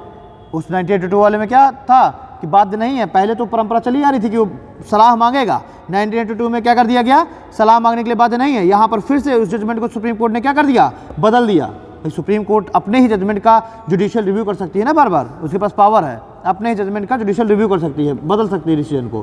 कितने बार डिसीजन नहीं बदले गए? प्रियम्बल भाग है, प्रियम्बल भाग नहीं है, फिर प्रियम्बल भाग है, अब भाग है तो संशोधन किया जा सकता है, अब भाग नहीं है तो आप कैसे संशोधन कर देंगे, है ना भाई। आर्टिकल 368 में ये कहा गया है कि हमारे संविधान में संशोधन किया जा सकता है, और जो चीज़ संविधान का हिस्सा ही नहीं है तो उसमें आप संशोधन कैसे कर देंगे?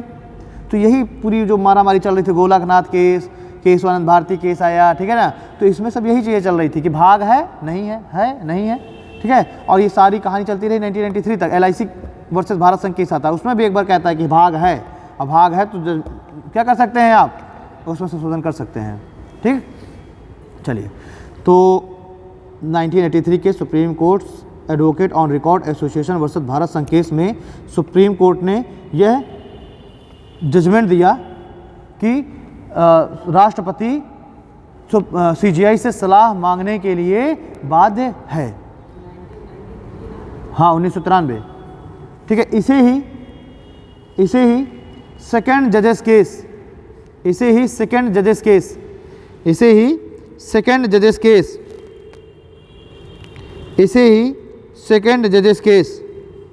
के नाम से जाना गया,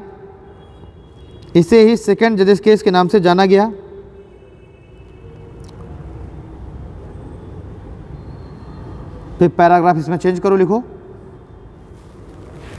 पैराग्राफ चेंज करके लिखिए, परंतु पैराग्राफ चेंज करके लिखिए, परंतु CJI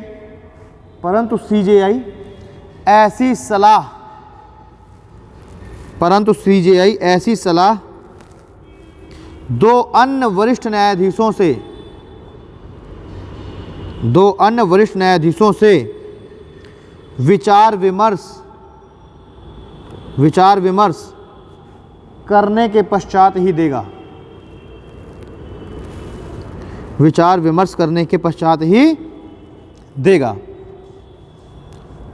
ठीक है। नेक्स्ट पॉइंट लिखिए, अगला पॉइंट देखिए 1998 में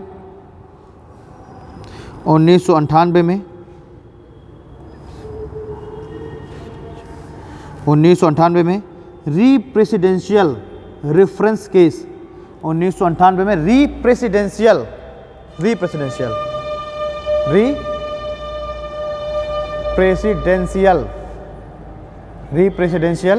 रेफरेंस केस, री-प्रेसिडेंशियल या ऐसे सीधे आप लिख लीजिए री-प्रेसिडेंशियल रेफरेंस केस 1998, ठीक है। 1998 के री-प्रेसिडेंशियल रेफरेंस केस में सुनवाई करते हुए, री-प्रेसिडेंशियल केस में सुनवाई करते हुए सुप्रीम कोर्ट ने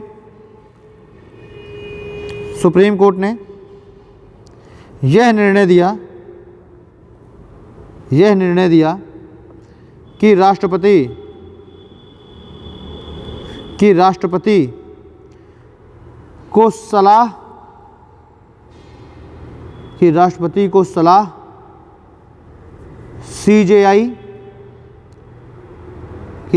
को सलाह सीजेआई एवं 4 अन्य वरिष्ठ न्यायाधीशों,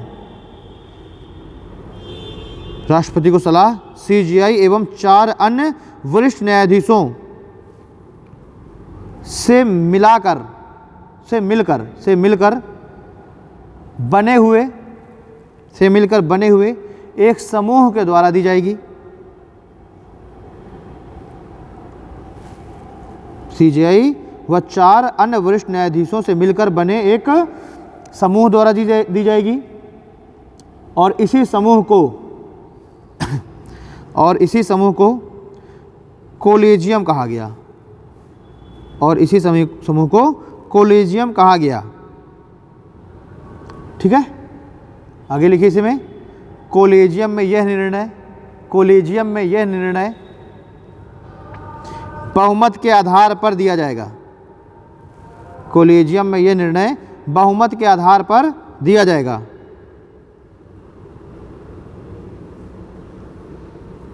ठीक, फिर पैराग्राफ चेंज करो, लिखो कोलेजियम में लग रहे भ्रष्टाचार के आरोपों के कारण, संसद द्वारा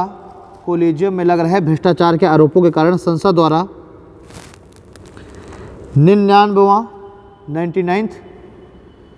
कॉन्स्टिट्यूशनल अमेंडमेंट किया गया।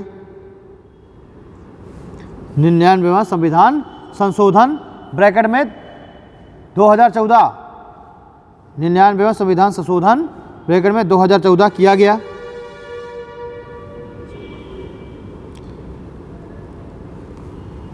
संविधान संशोधन अधिनियम 2014 किया गया और इसके आधार पर जनवरी 2015 में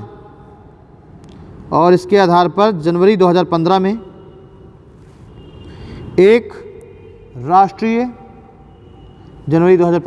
राष्ट्रीय न्यायिक नियुक्ति आयोग या NJAC national judicial appointment committee, राष्ट्रीय न्यायिक नियुक्ति आयोग की स्थापना की गई। ठीक है, इस आयोग में 6 सदस्य थे। ठीक, अब इसके आगे की बातें होंगी कल। ठीक है जी, यहाँ तक कोई समस्या? समझ में आ रही चीज़ें? क्रिस्टल क्लियर हो रही हैं कि नहीं? हाँ, ये मैं लिखवा दूँ। फिर इस तरह के फैक्चुअल चीज़ें कुछ हैं, जैसे कि 1982 में PN भगवती PIL के जनक हैं। 1989 में पहली बार मीरा साहब फातिमा बीबी क्या बनी? सुप्रीम कोर्ट की जज बनी। अच्छा, सुप्रीम कोर्ट की पहली महिला मुख्य न्यायाधीश कौन है? कोई नहीं है, क्योंकि अभी तक, हाँ रुक जाओ ये बता रही, फातिमा बीबी, मीरा साहब फातिमा बीबी। मेरा हाँ किसी को बनना है सर 26 तक कोई बन जाएगा सर। अभी जो अभी आया था करंट 2-3 महीने पहले कोई महिला बन। हाँ, तो अभी इस समय केवल इंदिरा बनर्जी मात्र एक ही हैं जो सुप्रीम कोर्ट में है महिला न्यायाधीश। उसको भी ज़रा देख लेना, रिटायर तो नहीं हो गई कहीं। ठीक है, इंदु मल्होत्रा 7वें नंबर पे थी और इंदिरा बनर्जी 8वीं हैं। मतलब अभी तक केवल 8 ही महिला सुप्रीम कोर्ट में जज तक पहुंची हैं, 8 महिला। उनमें से पहली महिला कौन थी? मीरा साहब फातिमा बीबी। और इनमें से कोई भी अभी तक महिला चीफ जस्टिस ऑफ इंडिया की पोस्ट पर नहीं पहुंची। ठीक है, केवल 8 ही महिलाएं अभी तक सुप्रीम कोर्ट में जज अपॉइंट हुई हैं, जिनमें से अंतिम कौन है? इंदिरा बनर्जी, जो कि मद्रास हाई कोर्ट से आई हैं। मद्रास हाई कोर्ट में थी वो जज थी और वहाँ से आई हैं। ठीक है, हाँ, 3 मैंने बताए रास्ते सुप्रीम कोर्ट में जज बनने का। हाई कोर्ट का एडवोकेट हो, मतलब हाई कोर्ट का न्यायाधीश हो, कोई एडवोकेट हो, चाहे सुप्रीम कोर्ट का हो या हाई कोर्ट का हो, या फिर राष्ट्रपति की नज़र में जानकार व्यक्ति हो। तो ये राष्ट्रपति की नज़र में जानकार वाला जो कोटा है, इससे अभी तक कोई नहीं पहुँचा। ठीक है, जो ये एडवोकेट वाला कोटा है, SM सीकरी से एडवोकेट कोटे से ही जज बने थे। इंदु मल्होत्रा एडवोकेट कोटे से जज बनी थी। इंदिरा बनर्जी तो वहीं मद्रास हाई कोर्ट से, ठीक है, जज थी, लेकिन इंदु मल्होत्रा इसी एडवोकेट कोटे से पहुंचे थे। तो ये एडवोकेट कोटे से भी अभी तक केवल 8 ही न्यायाधीश पहुंचे हैं बस। भले ही 3 कोटे हैं अलग अलग, जज, एडवोकेट कोटा और राष्ट्रपति की नज़र वाला। तो उस राष्ट्रपति की नज़र वाला अभी तक कोई नहीं पहुंचा। एडवोकेट कोटे से 8-9 पहुंचे अभी तक, और बाकी सारे के सारे कहीं ना कहीं किसी हाई कोर्ट के जज रहे होंगे। ठीक है, चलिए फिर बात करते हैं हम लोग अगली क्लास में। Thank you.